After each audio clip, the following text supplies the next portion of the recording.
बस कल परसों जीऊंगी मैं कैसे इस हाल में बरसों। एक तो पिया मेरे पास नहीं रे,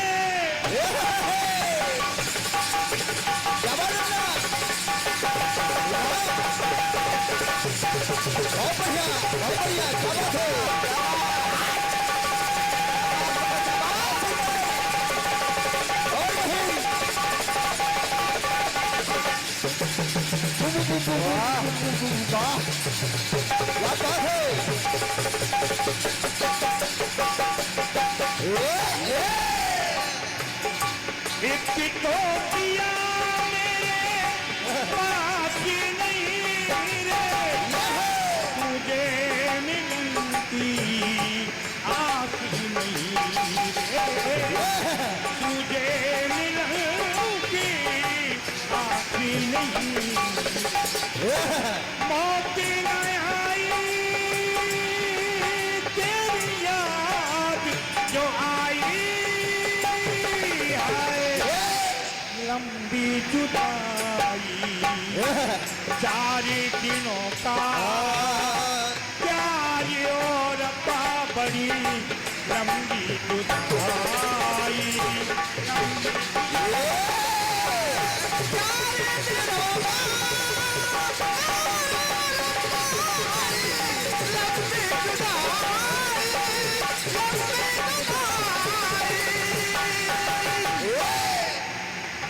एक हल्का सा छोटा सा दृष्टांत है। सीता जी छोटी उम्र में है, बाल्यावस्था में, मैं बेटी का ही जिक्र कर रहा हूं। एक बेटी जो जगत जननी के नाम से ख्याति प्राप्त हुई, उसका नाम सीता। और सीता जब छोटी उम्र में थी, बाल्यावस्था में थी, पालने में पौड़ी हुई थी महलों के अंदर, माता सुनैना किसी काम में व्यस्त थी। एकाएक बेटी पलने में पौड़ी पौड़ी रोने लगी।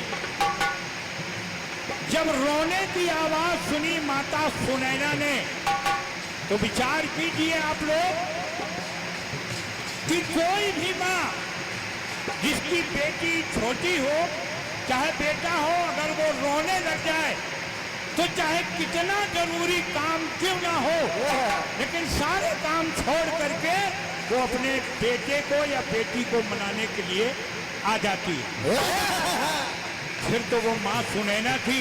और क्या, जब माँ सुनैना ने देखा कि बेटी सीता रो रही है, तो बस गीत यहीं से प्रारंभ होता है। हुआ क्या, दौड़ के आई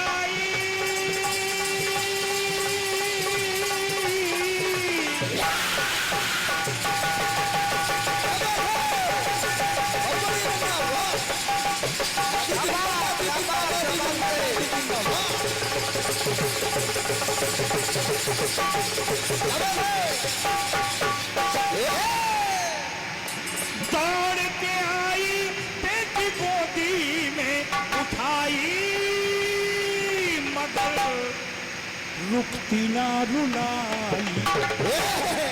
दौड़ के आई, जल्दी से आई कि बेटी रो रही है, और बेटी को तत्काल गोदी में उठाया। चुप हो जा बेटी, क्यों रो रही है? लेकिन रुकती ना रुलाई। माता सुनैना बड़ी थपकी लगाई, मगर रुकती ना रुलाई, रुकती ना रुलाई।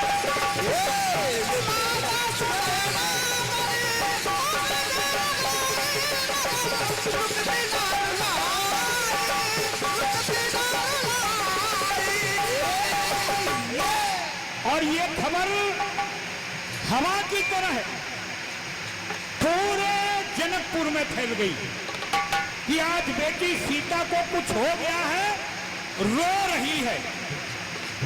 सारे नगर के लोग महिलाएं, महलों के दरवाजे आ गए, महिलाएं तो अंदर प्रवेश कर गई।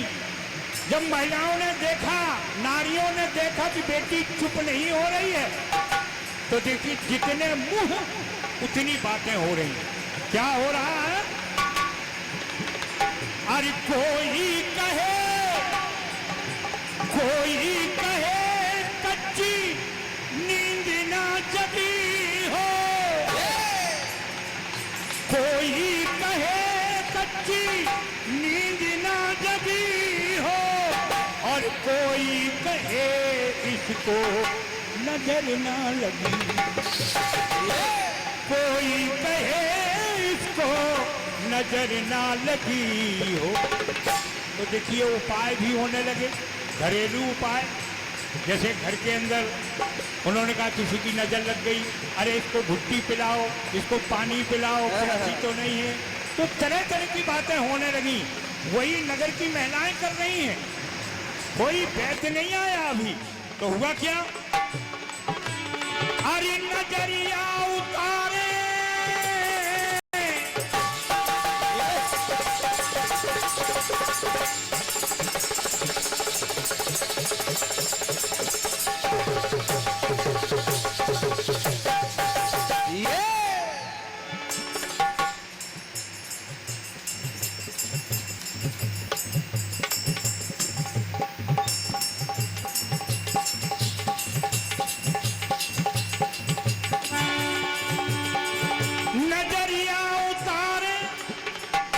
नजरिया उतारे, कोई घूंटीला पिलाई, मगर रुकती ना रुलाई। रोना बंद नहीं हो रहा सीता जी का। अब छोटी सी बेटी, रोना बंद नहीं हो रहा। महाराज जनक को ये खबर लग गई रात दरबार में। जनक महाराज बहुत जल्दी आए महलों में और देखा कि बेटी तो रो रही है। बहुत प्रयास किया चुप कराने का, लेकिन बेटी चुप नहीं हो रही है। तो जनक जी बोले, किनसे? अपने नौकरों से, अपने अनुचरों से। कहने लगे जनक जी, व्याकुल जनक जी बोले, व्याकुल जनक जी बोले, समय ना गमाओ, समय ना गमाओ। क्यों? क्योंकि रोग को जितना प्रश्रय दिया जाएगा उतना ही बढ़ जाएगा, इसलिए बहुत जल्दी करो। कहा महाराज हुक्म करिए, करना क्या है? तो महाराज बोले, वैद्य कोई ढूंढ करके, वैद्य कोई ढूंढ करके, अरे महलों में लाओ, महलों में लाओ। नौकर चाकर आदेश पाकर तत्काल महलों के बाहर पहुंचे और देख रहे हैं कि कोई वैद्य मिले। पता कर रहे हैं कोई वैद्य कहीं नजदीक रह रहा हो तो बुलाएं। मगर संयोग देखिए, इस गीत में भी एक संयोग है, और संयोग ये है,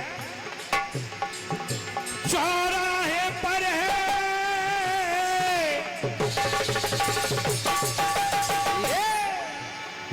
चौराहे पर है, तभी आवाज आई कि कोई करा लो दवाई।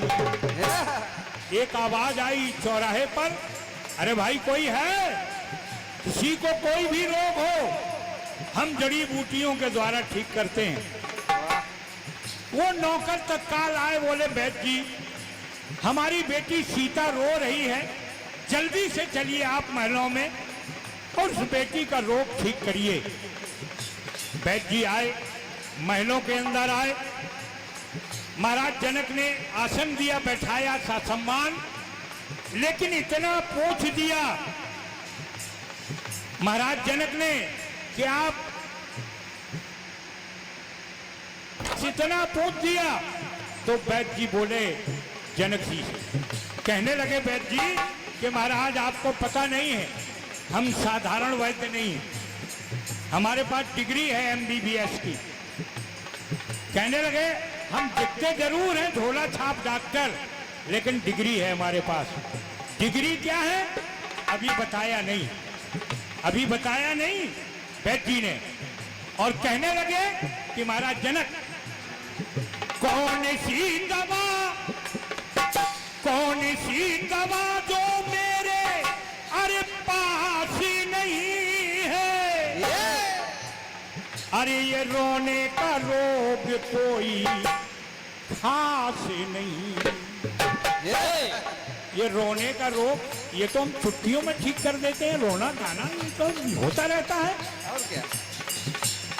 अब जनक जी से कहा कि महाराज एक काम करिए, अगर बेटी का रोना बंद करना है तो एक काम करिए। बोले क्या हुक्म करें महाराज?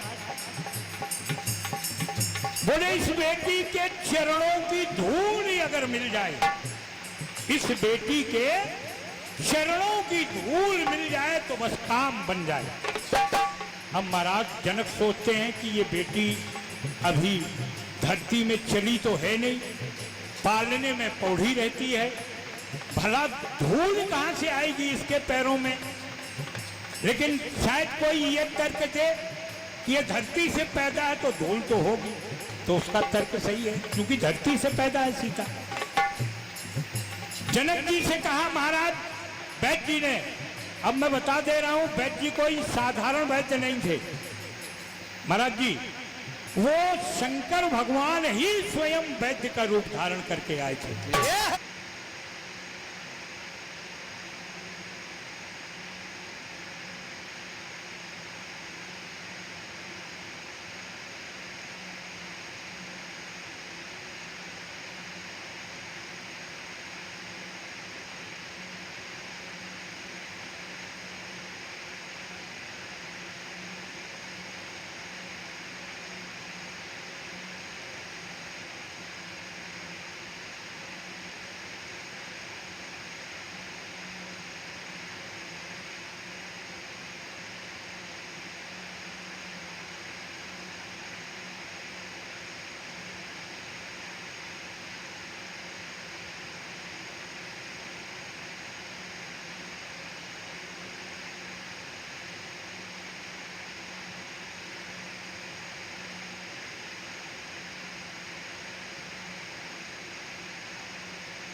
इसीलिए शंकर भगवान कह रहे थे,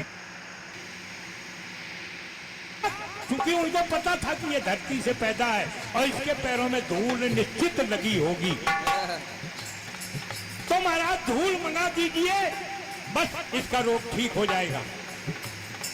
जैसे तैसे एक दो कण मिले, लाए गए शंकर जी के पास, वैद्य जी के पास, वो धूल के कण लाए गए। अब हुआ क्या देखिएगा, दवा कैसे हो रही है। पतिरज सिया की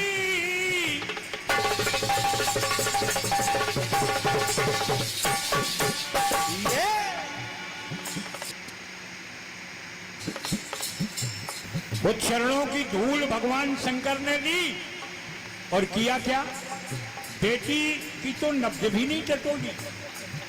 वैद्य नब्ज देखते हैं, नाड़ी देखते हैं, भाई कैसी नाड़ी चल रही है, लेकिन नहीं, उन्होंने बेटी को छुआ भी नहीं। जो उनका काम था केवल दर्शन करना, सो दर्शन मिल गए, बस इतने के लिए आए थे भोले बाबा। अब उन्होंने किया क्या, पतिरज सिया की, पतिरज सिया की अपने माथे से लगाई, तो फिर सिया मुस्कुराई। क्या बात हो गई तो भाई। अब देखिए कितने ऊंचे वैद्य थे, और थे ही शंकर भगवान जैसा वैद्य हो, फिर रोग कैसे ठीक नहीं होगा। ये हमारे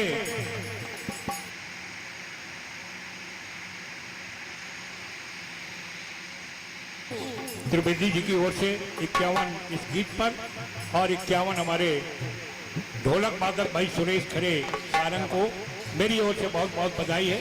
गीत सुनिएगा, अंतिम चरण चल रहा है गीत का। पतिरज सिया की अपने माथे से लगाई तो सिया मुस्कुराई और माता सुनैना के मन, माता सुनैना के मन और खुशी ना समाई। अब देखिए ये भी एक संयोग है कि उधर खुशी, इतनी खुशी कि उनके हृदय में समा नहीं रही है, और इधर ये खुशी जिस बेटी का जन्मदिन हम मना रहे हैं। तो माता सुनैना के मन खुशी ना समाई, जब रुक गई रुलाई, रुक गई रुलाई।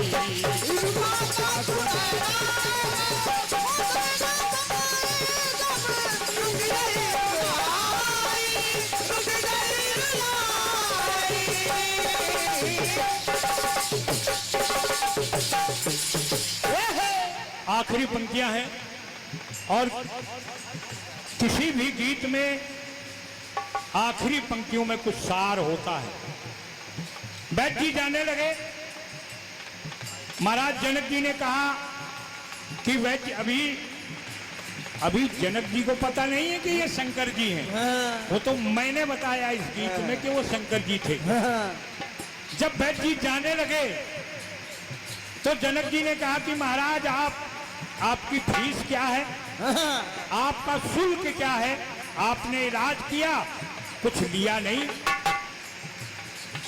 बैठ जी कहने लगे, यानी शंकर भगवान कहने लगे, कोई सवाल धन धाम का नहीं है, धाम का नहीं। मुझे पैसा नहीं चाहिए, धन दौलत नहीं चाहिए, घर द्वार महल अटारी नहीं चाहिए। अगर देना है तो एक काम करिए महाराज जनक, वो चीज मुझे दे दो, फिर मेरी गारंटी है। क्या हुक्म करें? तो शंकर जी बोले, अरे वस्त्र दे दो जो बेटी के, वस्त्र दे दो जो बेटी के काम का नहीं है, काम का नहीं। इस बेटी के वो फटे पुराने कपड़े, मैले कुचैले ओछे पड़ गए हों, वो वस्त्र मुझे दे दो, फिर मेरी गारंटी है। मेरी गारंटी क्या है? कहा भोलेनाथ ने, चला जी लोग कोई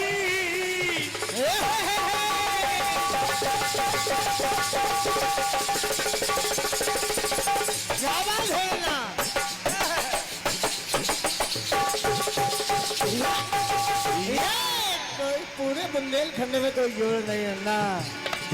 चला जी लोग कोई देगा पास ना दिखाई, ये है मेरी दुहाई। भोले बाबा ने कहा, मैं अपनी दुहाई देकर, अपनी कसम खा करके कहता हूं कि जब मुझे वो वस्त्र मिल जाएंगे, फिर इसके पास जिंदगी में कभी कोई रोग होगा ही नहीं। इसके बावजूद भी जनक जी का मन नहीं माना और कहने लगे,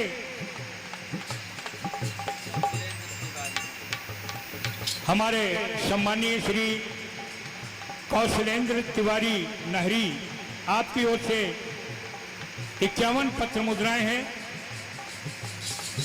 और पुनः 101 पत्र मुद्राएं हमारे आदरणीय सम्माननीय श्री हल्के भैया त्रिवेदी मामा जी की ओर से हैं।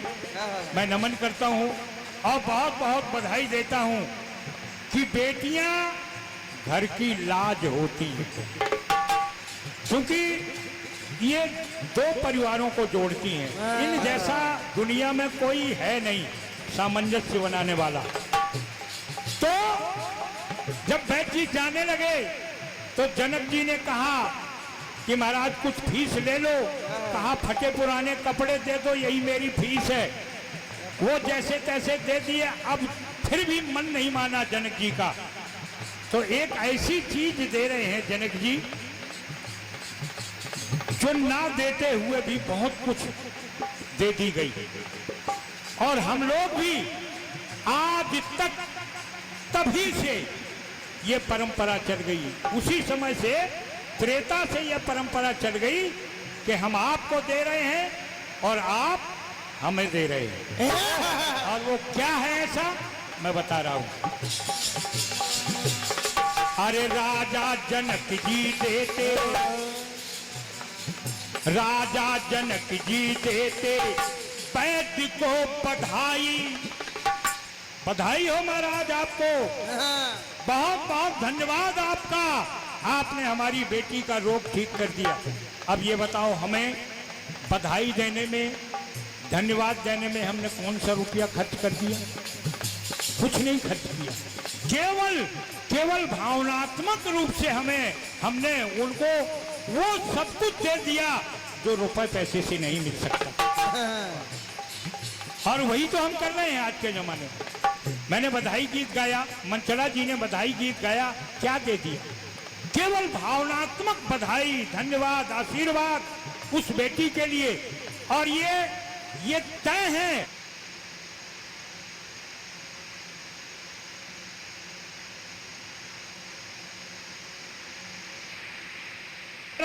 सनातन विज्ञान कहता है कि इन वायु की तरंगों के माध्यम से जो हम बोल रहे हैं वो वहां जाके लगता है, जिसके लिए हम बोलते हैं कि तुम्हारी जय हो।